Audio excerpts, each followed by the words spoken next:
Bitcoin 50 week moving ஆவரேஜை உடச்சி கீழே போயிருச்சு. இனிமேல் மார்க்கெட்டில் அடுத்து என்ன ஆக போகுது, ஆல்காயின் சீசன் வருமா வராதா அப்படிங்கிறத வந்து இந்த வீடியோ டீட்டெயிலாக பார்ப்போம். Welcome to Tamil crypto tech. நான் உங்கள் கோகுல்நாத். ஆக்சுவலி வந்து நீங்கள் எல்லாரும் கேட்குற கேள்வி வந்து பிட்காயின் பியர் மார்க்கெட்டில் போயிருச்சா இல்லையா அப்படின்னு நீங்கள் கேட்குறீங்க. இதுக்கு வந்து டிப்ளமேட்டிக்காக இல்லாமல் ஸ்ட்ரைட்டாக ஆன்சர் சொல்லணும்னா பிட்காயின் பியர் மார்க்கெட்டுக்குள்ளே போயிடுச்சு. ஏன்னா 50 வீக் மூவிங் ஆவரேஜுங்கிறது $1,03.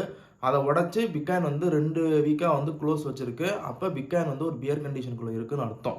அப்போ ஆல்காயின் சீசன் என்ன ஆகும் அப்படின்னு கேட்டிங்கன்னா 50 வீக் மூவிங் ஆவரேஜுக்கு மேலே இருக்கிற வரைக்கும் தான் வந்து ஒரு ஹோப் இருந்துச்சு. ஏன்னா பிகாஸ் ஆஃப் எப்போ லாஸ்ட் ஒரு 4 இயர்ஸ் ஆர் 6 இயர்ஸ் வந்து 50 வீக் மூவிங் ஆவரேஜ் கீழே பிட்காயின் எப்போலாம் உடைக்குதோ அப்போலாம் வந்து ஒரு ஒரு ஒரு ஷார்ட் டேர்மாக ஒரு பியர் கண்டிஷனுக்குள்ளே வந்து பிட்காயின் போகுது.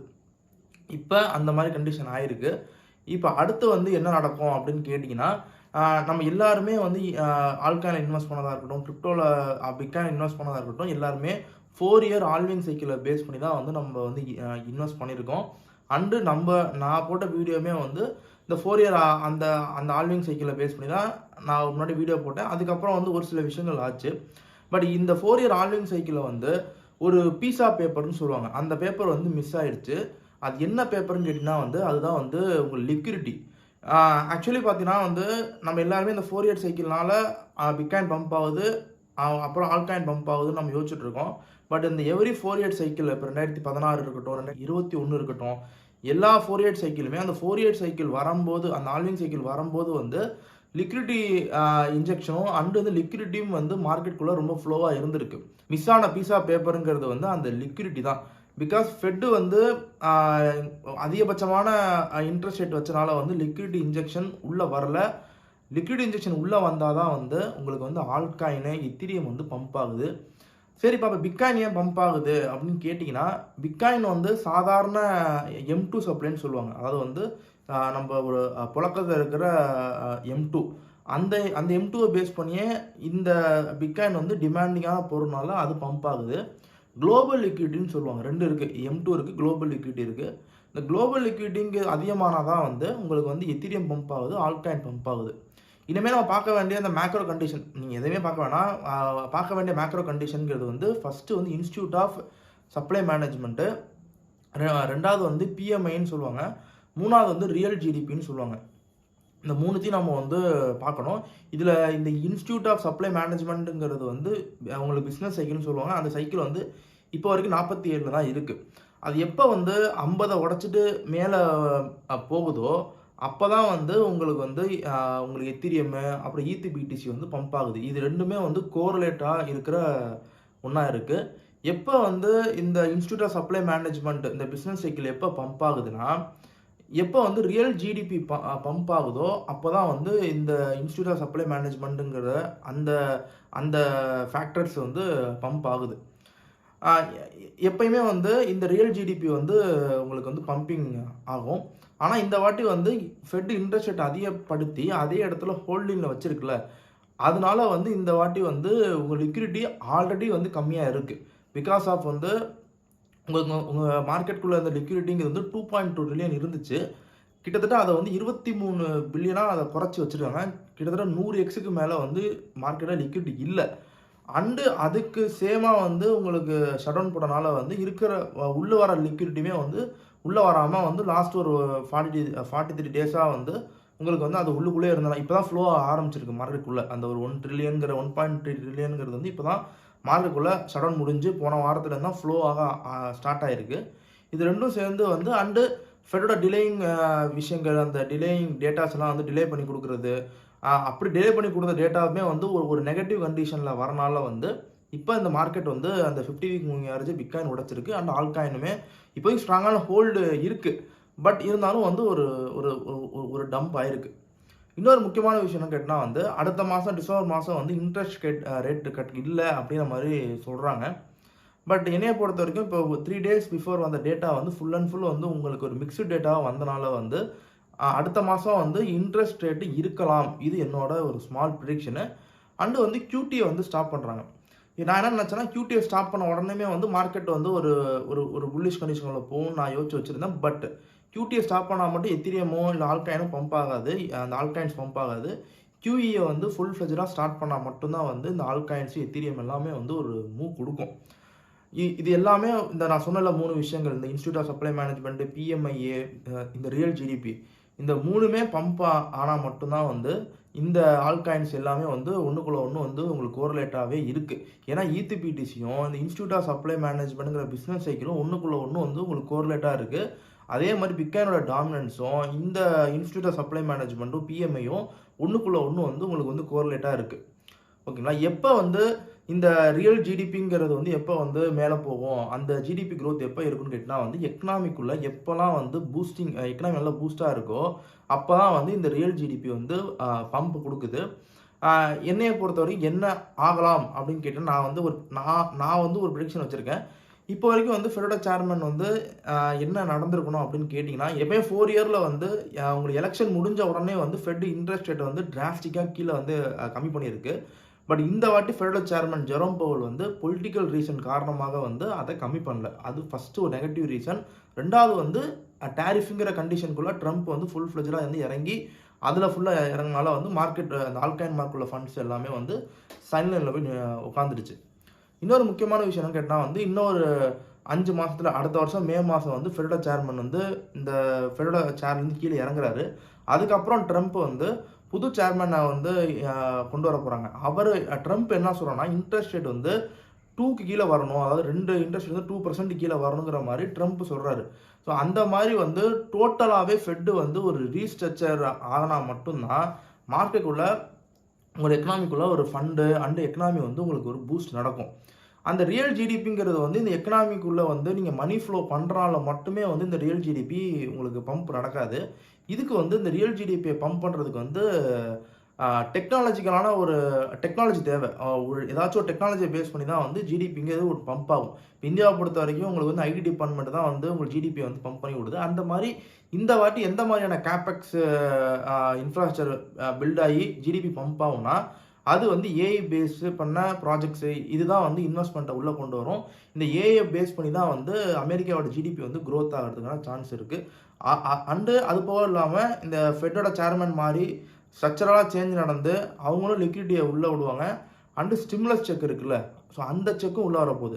ஜப்பானும் வந்து அவங்களோட இன்ட்ரெஸ்ட் ரேட் அதிகப்படுத்தி இப்போ ஸ்டிமுலஸ் செக் கொடுக்க போகிறாங்கிற மாதிரி அந்த தாட்டு வந்துட்டுருக்கு.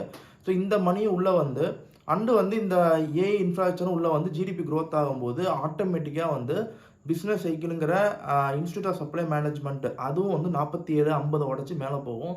எப்போல்லாம் அதை உடச்சி மேலே போகுதோ அப்போ தான் வந்து ஆல்காயின் சீசனுங்கிறது ஃபுல் ஃப்ளெஜ்டாக வந்து ஸ்டார்ட் ஆகும். ஓகேங்களா?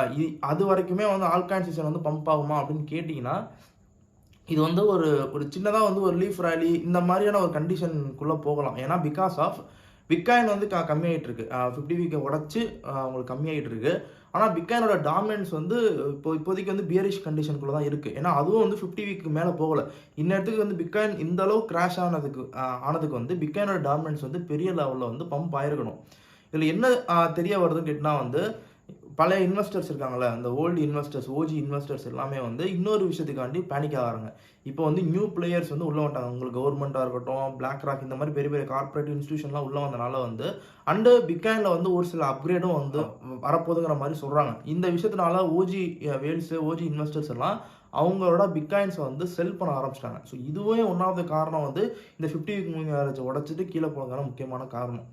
ஸோ நான் திருப்பி என்ன சொல்ல வரேன் அப்படின்னு கேட்டிங்கன்னா, ஆல்காயின் சீசனை பொறுத்த வரைக்கும் வந்து குளோபல் லிக்விடிட்டி இன்ஜெக்ஷன் இல்லாமல் ஆல்காயின் சீசனும் எத்திரியமும் வந்து பம்ப் ஆன மாதிரி தெரியல. அந்த இதுக்குள்ளே மணி ஃப்ளோ வந்து உள்ளே வரல.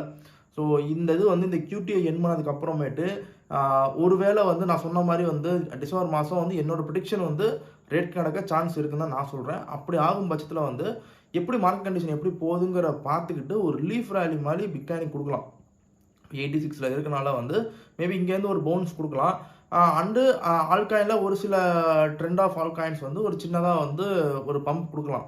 ஆனால் ஃபுல் ஃப்ளெஜ்டாக வந்து நம்மளுக்கு கிளியர் கட்டான ஆல்காயின்சன் எப்போ வரும், அந்த ஃபுல் ஃப்ளெஜ்டான ஆல்காயின்சன் எப்போ வரும் அப்படின்னு கேட்டிங்கன்னா, ஃபெடோட சேர்மன் டோட்டலாக சேஞ்ச் ஆகி மார்க்கெட்டுக்குள்ளே வந்து லிக்விடிட்டி ஃபுல்லாக வருது அப்படிங்கிற கண்டிஷனை வேல்ஸ் பார்த்தா தான் வேல்ஸ் வந்து ஃபைனலாக அந்த ரிஸ்கி அசெட்குள்ளே வந்து மணியை வந்து ஃப்ளோ பண்ண ஸ்டார்ட் பண்ணுவாங்க. ஸோ இதை வந்து நம்ம மேக்ரோ கண்டிஷன் இந்த நான் சொன்ன அந்த 3 மேக்ரோ ஃபேக்டர்ஸ் இருக்குல்ல, institute of supply management, PMA and real GDP. இதை மூணுத்தையுமே நீங்கள் வந்து கொஞ்சம் நம்ம வாட்ச் பண்ணணும். இந்த மூணுத்தையும் பேஸ் பண்ணி தான் வந்து ஆல்கான்சன் வருமா வராதாங்கிறத வந்து நம்மளால் வந்து சொல்ல முடியும். அண்டு வந்து திருப்பி சொல்கிறேன், ஆல்கான் சீசன் முடிஞ்சிருச்சு அப்படிங்கிறத என்னால் சொல்ல முடியாது. ஏன்னா ஆல்கான் சீசன் வரவே கிடையாது. அப்புறம் எப்படி இதை முடியும்.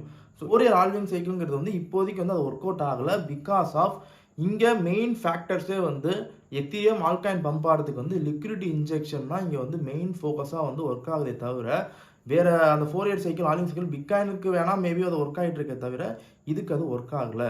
இன்னொரு முக்கியமான விஷயம் என்னன்னு கேட்டால் வந்து, சரிப்பா நீ என்ன பண்ண போகிற, ஆல்காயின்ஸ்லாம் வித்துடலாமா அப்படின்னு கேட்டிங்கன்னா, பட் என்னையை பொறுத்த வரைக்கும் நான் வந்து ஒரு ப்ராக்ரஸை வந்து நான் நம்புகிறேங்க. அந்த ப்ராக்ரஸில் நான் வந்து எந்த தப்புமே பண்ணல. ஹிஸ்ட்ரியில் பேஸ் பண்ணி அந்த ஹிஸ்ட்ரியை வந்து கரெக்டாக நான் புரிஞ்சுக்கிட்டு தான் நான் அதை பண்ணியிருக்கேன். எந்தவித எந்தவித மோசமான காயின்லையுமே நான் வந்து நம்ம சொல்லலை. எல்லாருமே இன்வெஸ்ட் பண்ணவும் செய்யலை. பட் என்னையை பொறுத்த வரைக்கும் நான் இந்த ப்ராக்ரஸை நம்புகிறேன்.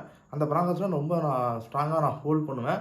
அண்டு ஃபியூச்சரில் வந்து டிசிஏ பண்ணுறதுக்கான ஆப்ஷன் வந்து எனக்கான கன்ஃபர்மேஷன் கிடைக்கும் போது வந்து நான் வந்து கண்டிப்பாக வந்து நான் டிசிஏ பண்ணுவேன். ஏகப்பட்ட பேர் ஆல்காயின் சீசன் முடிஞ்சான்னு கேட்குறீங்க. நான் திருப்பி சொல்கிறேன், இதில் வந்து எத்தீரியம்ங்கிறது தான் வந்து மெயின் கீ பிளேயராக வந்து ஒர்க் ஆகுது. இன்னும் எத்தீரியமே அதோட ஆல் டைமே உடைக்கலை. எத்தீரியத்துக்கும் ஒரு பெரிய ஒரு டெக்னாலஜிக்கல் ஃபேக்டர்ஸ்லாம் வந்து ஃபியூச்சரில் இருக்குது. ஸோ ஆல்காயின்ஸ்லாம் இன்னமேல் தான் வரல. அப்படி இருக்கும்போது எப்படி முடியும் அது? ஸோ லிக்விடிட்டியை பேஸ் பண்ணி தான் வந்து ஆல்காயின் சீசனே இருக்குது. ஸோ அதை நம்ம ஒர்க் அவுட் பண்ணுவோம். அந்த 3 ஃபேக்டர்ஸை மட்டும் நம்ம செக் அவுட் பண்ணுவோம். Institute of supply management, PMI, அப்புறம் அந்த ரியல் ஜிடிபி. இந்த மூணுத்தையுமே நம்ம வந்து வாட்ச் பண்ணுவோம். அப்புறம் அந்த லிக்விடிட்டி எப்படி ஒர்க் ஆகுதுங்கிறது நம்ம வாட்ச் பண்ணிவிட்டு நம்ம அதுக்கான அடுத்த ப்ராக்ரஸ் இருக்கும். அண்ட் இன்னொரு முக்கியமான விஷயம் வந்து ஆல்காயின்ஸை பொறுத்த வரைக்கும் இந்த ரிஸ்க்கும் இருக்குது.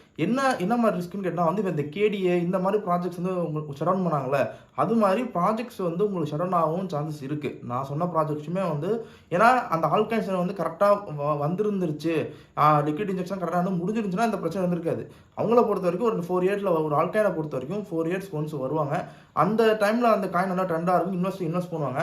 ஸோ இந்த மாதிரியான மார்க் கண்டிஷன் மோசமாகும் போது வந்து அவங்களும் வந்து அந்த ப்ராஜெக்ட்ஸை வந்து கொஞ்சம் கம்மி பண்ணிட்டு போயிடுவாங்க. இதுதான் வந்து ஒவ்வொரு வாட்டியும் ஆயிருக்கு. பட் இந்த வாட்டியும் வந்து கொஞ்சம் டிலே ஆகிறதுனால வந்து எந்த ப்ராஜெக்ட்ஸ் கேடிஏ மாதிரி வெளியே போகுங்கிறத நம்மளால் சொல்ல முடியாது.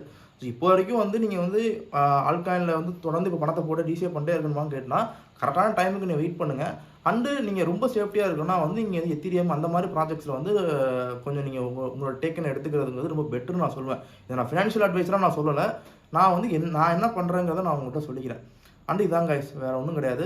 உங்களுக்கு தெளிவாக புரிஞ்சுன்னு நினைக்கிறேன். இனிமேல் நம்ம பார்க்க வேண்டிய ஃபேக்டர்ஸுங்கிறது வெறும் 3 தான். Institute of supply management, real GDP and PMI. இது 3த்தையும் பார்த்தாலே போதும். இதை பேஸ் பண்ணி தான் இனிமேல் ஒர்க் ஆக போகுதுன்னு நான் சொல்கிறேன். ஆனால் டெக்னிக்கலை பொறுத்த வரைக்கும் இப்போதைக்கு வந்து டிமாண்ட் ஏரியா 80ங்கிற டிமாண்ட் ஏரியா வந்து ஃபுல்லாக டச் பண்ணிட்டு எஃபிஜி எடுத்துகிட்டு மேலே போயிருக்கு.